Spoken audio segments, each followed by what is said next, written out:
Richard, I mean, one of the biggest impacts that we've seen in terms of traffic flow and speeds in recent times has been, of course, COVID. People tending not to travel, roads much quieter. And, Agilysis, well known for their insightful analysis of traffic movements. And, I was really fascinated in some of the research you did around the impact of COVID and speeds. Can you tell us some more about that research? Certainly. I mean, it was a really fascinating time and a strange time for many of us. All of us working at home and not being out on roads as much, and that meant that there were analysts out there talking to each other. So we run an analysts community around the UK, and there were people who were already starting to look at their local traffic survey data. People are connected to this 24/7 via web browsers, etc. Yeah.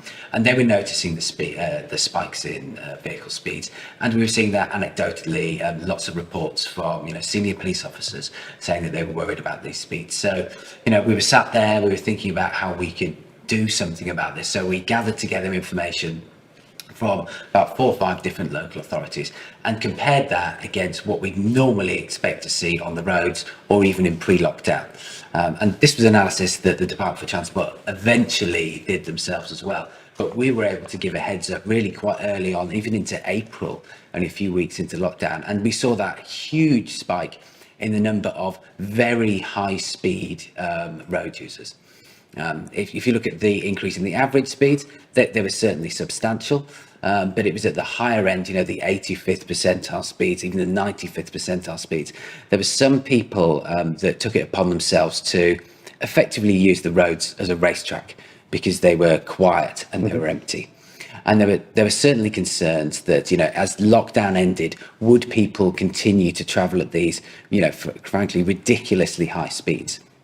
Now, the good news is that driving behaviour has returned to normal. We've seen this within some of our own survey data that we get from telematic systems, but we also see it within some of the stats that have been published by Department for Transport. So that first lockdown was a very strange and unique event, very low traffic. But I think what it means is that we haven't seen those people exhibiting those very strange and unusual behaviours. So it's an interesting psychological question. What is it that makes people behave like this in these scenarios? But yeah, fortunately, we are seeing those lower speeds. But at the same time, if you have a look at the casualty analysis, there was a spike in the rate of the more serious collisions. And we didn't just see that in the UK, we saw that in evidence from Holland. And in the US, despite the fact that they had lockdown, they actually had an increase in the number of casualties on their roads, which is really bizarre.